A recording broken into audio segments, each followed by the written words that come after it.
Halo teman-teman semua, kembali lagi drama Snowdrop episode 7. Cerita dramanya semakin seru guys. Suasana sangat menegangkan karena Suho menodongkan pistolnya ke arah Yungro. Dan Yungro meminta para sandranya dibebaskan. Lalu Yungro berbisik, dia membuka identitasnya sebagai anak Changsu. Changsu dan para sandera yang lain tidak mendengar apa yang mereka bicarakan. Namun Suho tetap memutuskan hanya membebaskan 9 orang saja. Dan Suho akan menjadikan Yungro sebagai perisai atau penyelamat mereka nantinya. Direktur juga meminta Suho untuk membebaskan lebih banyak sanderanya demi membalas budi Yungro yang menyembunyikan dan menyelamatkannya saat di asrama. Changsu kaget mendengar ini, ternyata anaknya selama ini menyembunyikan Suho yang diduga sebagai mata-mata. Bahkan Yungro mempertaruhkan sekolahnya sendiri. Setelah itu, direktur asrama minta izin ke kamar mandi. Rupanya telepon yang dia simpan selama ini di bajunya. Oh, ini yang dia ambil ke ruangannya kemarin. Belum sempat digunakan, kamera Ju curiga dan masuk ke kamar mandi. Gagal deh rencana direktur. Terus Kang Hanna meminta Suho menepati janjinya untuk mengobati Kang Mu. Kamera Ju lagi-lagi tidak setuju. Dokter Kang terlihat gelisah. Dia juga memberitahu Suho kalau semua ruangan udah disadap. Dan tim Suho akan dikepung sama tim SWAT. Ini makin membuat yakin kalau Dokter Kang dari utara yang mempunyai misi tersembunyi. Suho pura-pura mengikuti permainan tim Changsu. Dia pun memperbolehkan Kang Mu diobati. Di samping itu, Changsu diledekin sama Nam Tae-il karena anaknya sendiri menjadi beban untuk mereka yang udah pernah menyembunyikan Suho. Nam Tae-il nyebelin juga ya, padahal kasihan Changsu dan Yungro yang polos ini. Kembali ke Suho, dia sengaja ke ruangan Kang Mu dan menanyakan bagaimana cara kerja Changsu. Suho juga udah memasang bom di seluruh ruangan. Sepertinya ini juga gertakan dari Suho untuk menakut-nakuti tim Changsu. Karena dia tahu mereka sedang disadap. Changsu kelihatan takut karena putrinya masih berada di dalam. Namun Nam Tae-il katanya udah punya rencana khusus. Dia menyuruh Dokter Kang memberi sebuah tanda agar tim SWAT masuk ke dalam. Aduh, Nam Tae-il gak mikir panjang lagi buat rencana. Saat Kang Hanna melihat Kang Mu, dia sengaja memeluknya untuk berbisik tentang pistol itu. Wah, akhirnya pasangan ini pelukan juga ya. Semoga berlayar di drama ini. Terus Suho marah karena Kang Hanna menghina timnya. Kang Mu malah terlihat membela Suho. Mungkin dia takut karena gertakan bom yang sebelumnya. Setelah itu 9 sandera akhirnya dibebaskan. Pak An langsung menyuruh anggotanya untuk menutup mulut para sandera. Istri Changsu yang pura-pura baik ini membawa makanan untuk tim suaminya. Padahal niatnya mau lihat berapa orang yang mati. Ya elah, istri Changsu. Berita atau fakta yang sebenarnya dari kematian Profesor Han diungkap oleh media. Sebelumnya, Profesor Han merekam percakapannya dengan Suho saat diculik, dan pemerintah diduga berada di balik penculikan ini. Langsung Nam Tae-il naik darah dan heboh. Dia memaki-maki Pak An karena gak becus untuk membungkam para media. Kondisi ini akan menguntungkan partai lawan mereka dalam pemilihan. Si Kode 1 juga mendesak mereka menyelesaikan kasus sandera ini. Namun mereka berencana mengungkap kejadian penyanderaan ini ke media, agar media tidak menyalahkan mereka lagi. Tapi Changsu ingin bicara dulu dengan ayah Suho. Terus dia juga menyuruh Nam Tae-il untuk menarik kembali tim SWAT-nya. Sementara itu, wakil utara merasa ayah Suho sengaja mengulur waktu. Terus ayah Suho gak setuju dengan ide Changsu. Dia hanya ingin tim Suho kembali dengan selamat. Changsu akan tetap memberi uang 300 jutanya asalkan ayah Suho setuju.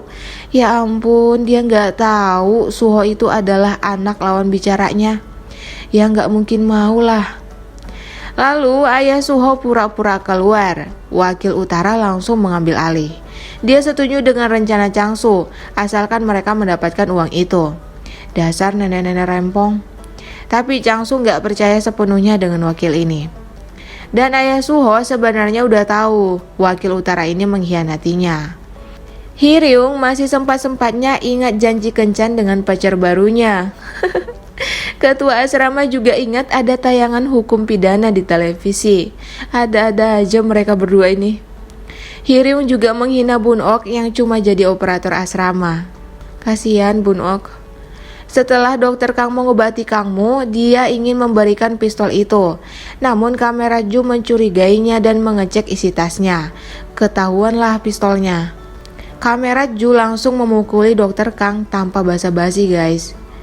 Di saat yang sama, Suho sengaja memutar musik agar tim Changsu tidak mendengar percakapan mereka lagi. Kamera Ju yang penuh emosi ini ingin membunuh dokter Kang. Terus Kangmu diam-diam mematikan musik. Akhirnya Nam Tae-il langsung heboh saat mendengar kekasih gelapnya akan dibunuh. Kelihatan banget hebohnya Nam Tae-il.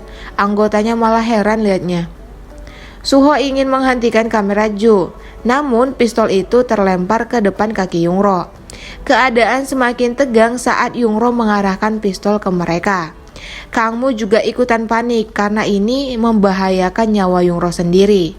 Yungro cuma ingin kamera Ju melepaskan dokter Kang. Setelah dibujuk, Yungro menurunkan pistolnya. Namun tim yang di luar malah menembak ke arah kamera Ju. Ya, baku tembak pun terjadi. Di sini ada adegan sweetnya guys. Suho melindungi Yungro. Terus jatuhlah pesawat kertas Yungro yang dia simpan selama ini. Aduh, tatap-tatapan lagi. Meleleh pasti penonton. Setelah baku tembak ini berhenti, Yungro membuka pesawat kertas itu. Ternyata itu adalah surat dia yang kemarin. Langsung diambil sama Suho. Pasti malu banget Suho ketahuan nyimpan ini. Lalu Suho sadar kalau Kang Hana tidak ada. Rupanya dia kabur lewat pintu bawah. Dia juga udah membuka jebakan bom itu. Akhirnya Kang Hana bilang kalau mereka udah dikepung sama tim SWAT. Namun nyatanya tim SWAT ini malah diam saja. Kang Hana kecewa, rupanya rencana tim SWAT itu sudah dibatalkan. Padahal dia udah berusaha membuka jebakan bom. Terus Suho jadi salah paham dengan tim SWAT. Sebelumnya tim SWAT ini udah disuruh mundur sama Changsu.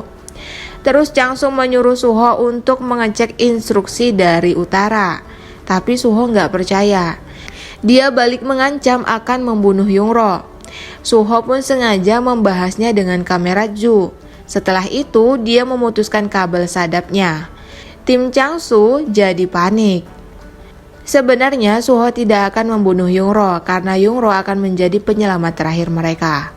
Semua kabel sadap sudah diputus. Suho pun melapor ke dokter Kang. Deng, ternyata bener. Dokter Kang utusan dari utara yang membantu mereka untuk pulang. Dokter Kang adalah salah satu orang yang sangat penting di utara. Dia dikenal sebagai Bukit Moran 1. Kaget banget kamera Ju. Dan aksi dokter Kang yang tadi memang sengaja untuk meyakinkan mereka kalau dia berada di pihak selatan. Terus tim selatan yang panik karena kabel sadapnya diputus, teleponnya juga nggak diangkat, mereka pun mengajak Suho untuk bernegosiasi lagi. Akhirnya Suho mengecek instruksi dari utara. Utara menyuruhnya membuat kesepakatan dengan selatan dan melarang Suho untuk membunuh para sandera. Dokter Kang meyakinkan Suho agar mengikuti instruksi. Kemudian karena mereka udah berhari-hari nggak makan, direktur mengusulkan dibuat makanan. Dan Suho membuat Yungro di jendela agar Changsu tenang melihat putrinya masih hidup. Di akhir episode ini, Yungro makannya spesial dibawa ke ruangan lain sama Suho. Berbanding terbalik dari yang diberikan Yungro saat dia bersembunyi di asrama. Hanya 3 nasi kepal guys. Terus Yungro menanyakan pesawat kertas itu. Belum sempat dijawab Suho, ada berita yang mengabarkan kalau kakak Yungro meninggal dunia saat baku tembak dengan utara. Dan Suho diberitakan sebagai mata-mata dari utara. Hancur banget hati Yungro. Bagaimana kisah selanjutnya? Kita akan saksikan di episode 8. Thank you for watching and see you on next video. Bye bye.